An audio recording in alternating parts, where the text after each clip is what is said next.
అందరికీ నమస్కారం మిత్రులారా. క్షేమమా? చాలా చిన్నవి, ప్రతి ఒక్కరు చేసేటివి ఇవి చేసుకుంటే చాలా క్లియర్ అయిపోతూ ఉంటుంది ప్రాబ్లం. మనం సేఫ్లో ఉన్నాం, సేఫ్ జోన్లో ఉన్నాం. ఇప్పుడు అంతా బాగానే ఉంది కదా, ఆల్ ఈజ్ వెల్ అయిన తర్వాత ఆల్ ఈజ్ నిల్ అని చెప్తారు. ఈరోజు ఈ లంగ్స్కి ఇమ్యూనిటీ ఇచ్చేటువంటి పదార్థాన్ని మనం ప్రతిరోజు తీసుకున్నాం అనుకోండి, ఎలా ఉంటుంది? బాగుంటుంది కదా. అంటే ఆ పదార్థం తీసుకుంటే లంగ్స్ మీద కూర్చుంటుంది, వెళ్ళి తిరుగుతూ ఉంటుంది, పరావుషారు అని చెప్పి తిరుగుతూ ఉంటుంది. అటువంటి పదార్థం గురించి నేను చెప్పబోతున్నాను. ఆ పదార్థమే గ్లైజిన్. ఈ పదార్థం వినే ఉంటాయి, ఇంతకుముందు మనం ఒక వీడియో కూడా చెప్పున్నాము. మళ్ళీ ఒకసారి మన లైఫ్లో అది చేస్తున్నారో లేదో తెలియదు, ఖచ్చితంగా ఇంప్లిమెంట్ చేసుకునేటట్టు చూసుకుందాం. గ్లైజిన్ అనేది యాక్చువల్గా ప్రోటీన్, అదొక ప్రోటీన్ అనమాట. ప్రతిరోజు అవసరం లేదనే ఉద్దేశంతో దాని గురించి పెద్ద పట్టించుకోరు. ఇన్ఫెక్షన్ లాంటిది క్రియేట్ చేయబోయింది అనుకోండి, గ్లైజిన్ మొత్తం అక్కడ గ్యాదర్ అయిపోద్ది. టోటల్ గ్లైజిన్ గ్యాదర్ అయిందంటే ఇమ్మీడియట్గా B cells, B lymphocytes and T lymphocytes activate అయిపోతాయి. ఓకే, వచ్చేసింది, ఇన్ఫర్మేషన్ వచ్చేసింది, అక్కడ ఉన్నాయి, మనం పోవాల్సిందని చెప్పి పంపిస్తూనే ఉంటుంది బ్రెయిన్. ఇంకా ఈ ప్రాసెస్లో ఏమవుద్దంటే మిగతా సెల్స్లో ఉన్నటువంటి గ్లైజిన్ అంతా కూడా గ్యాదర్ అయిపోయి దాని మీద కాన్సన్ట్రేట్ చేస్తూ ఉంటుంది. ఎక్కడైతే మనకి ఇన్ఫెక్షన్ వచ్చి దాన్ని రౌండప్ చేయాలో అక్కడ గ్లైజిన్ ఎక్కువ వెళ్ళిపోతుంది. గ్లైజిన్ అనేది మన బాడీలో కొంచెం ఎక్కువ ఉండాలి.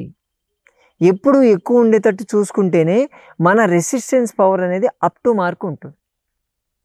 మరి గ్లైజిన్ ఎక్కువ చేసుకోవాలంటే ఏం చేయాలి? ఏదో ఆన్లైన్లో గ్లైజిన్ పౌడర్లు దొరుకుతున్నాయి, కొనుక్కుందాం అనుకుంటున్నారు. చాలామంది అడిగారు మమ్మల్ని. గ్లైజిన్ అని చెప్పగానే ఆన్లైన్లో దొరుకుతున్నాయి సార్, పలానా బ్రాండ్ అని చెప్పేస్తున్నారు. ఎప్పుడూ ఆన్లైనేనా? ఆఫ్లైన్ కూడా ఉన్నాయండి. మన ఇంట్లో ఉంది కదా మన మెడికల్ షాపు, దాంట్లో దొరుకుతుంది గ్లైజిన్. మొత్తం డబ్బాలు ఉంది, మనం పట్టించుకోం అంతే. నల్లగా ఉంటాయి, గింజలు ఉంటాయి, నల్లవి ఉంటాయి, తెల్లవి కూడా ఉంటాయి. దాంట్లో బెల్లం వేసుకుంటాం, బెల్లం వేసి ముద్దలు చేస్తాం. స్ట్రైక్ అయిందా? నువ్వుల్లో గ్లైజిన్ విపరీతంగా ఉంటుంది.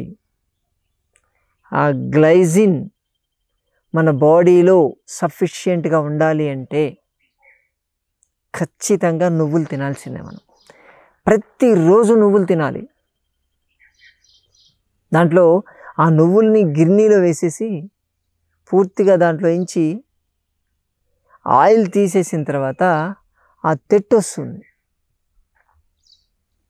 ఆ తెట్టుని తెలగపిండి అంటారు, సీసేమ్ ఆయిల్ మీల్ అంటారు దాన్ని ఇంగ్లీష్లో. ఆ కేక్ లాగా వస్తుంది. తెల్ల నువ్వులు తీసుకుంటే మంచిది. ఆ వచ్చేటువంటి ఆయిల్ కేక్లో రిచ్గా గ్లైజిన్ ఉంటుందండి, విపరీతంగా ఉంటుంది దాంట్లో. డైరెక్ట్గా నువ్వులు తీసుకునే దానికన్నా కూడా ఆ తెల్లగపిండిలో చాలా ఎక్కువ ఉంటుంది. ప్రతిరోజు మనము కనీసం ఒక 50 గ్రామ్స్ తెల్లగపిండి తినాలి. ఇది టార్గెట్ అండి. 50 గ్రామ్స్ తెల్లగపిండి మీరు తింటే మన బాడీకి యాక్చువల్గా up to mark resistance power ఉండాలి, ఇమ్యూనిటీ ఉండాలి అంటే మన బాడీలో 10 మిల్లీగ్రామ్స్ ఉండాలి అంటారు. 10 మిల్లీగ్రామ్స్ గ్లైజిన్ సప్లై చేయాలి ప్రతిరోజు. కానీ అంత మనం సప్లై చేయలేం కాబట్టి రెగ్యులర్గా చేయం, మనం అంత తినం, మనం తీసుకునేటువంటి పదార్థాల్లో ఉండదు. అందుకని మనకు కావాలి అంటే విపరీతంగా మనం ఇప్పుడు తిందాం, 10 into 20 ఇచ్చేద్దాం, బాడీకి నష్టం ఏం లేదు. ప్రతిరోజు 50 గ్రామ్స్ నుంచి 100 గ్రామ్స్ వరకు తెల్లగపిండి తిందాం. తెల్లగపిండి దానిలో కొంచెం గట్టిగా ఉంటుంది, దాన్ని దంచుకొని దాంట్లో బెల్లం వేసుకొని ముద్ద లెక్క చేసుకొని తినొచ్చు. నువ్వులు స్మెల్ వస్తూ ఉంటుంది, కొంచెం గట్టిగా ఉంటుంది. అదే తెల్లగపిండిని పౌడర్ లాగా చేసుకొని కూరలో వేసుకొని, లైట్ చేదు తగులుతుంది, కూరలో వేసుకోవచ్చు. ఓకే, కొంతమంది డైరెక్ట్గా పౌడర్ అలాగే తింటామంటారు, తినొచ్చు, ఎలా అయినా తీసుకోవచ్చు, మీ ఇష్టం. కానీ మనకు గ్లైజిన్ అనేది కావాలి, తెల్లగపిండి తినడమే.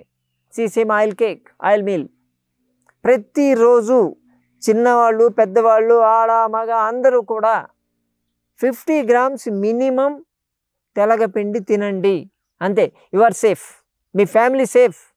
ఎప్పటికైనా సరే ప్రతి ఒక్కరికి కూడా 100% ఇమ్యూనిటీ ఉంటుంది. మీకు అటాక్ అయినా అది చంపేస్తుంది గ్లైజిన్. అర్థమైందా? అంత ఎఫెక్టివ్గా పనిచేస్తుంది గ్లైజిన్. కాబట్టి మిత్రులారా ప్రతిరోజు మనం తెల్లగపిండి తిందాం.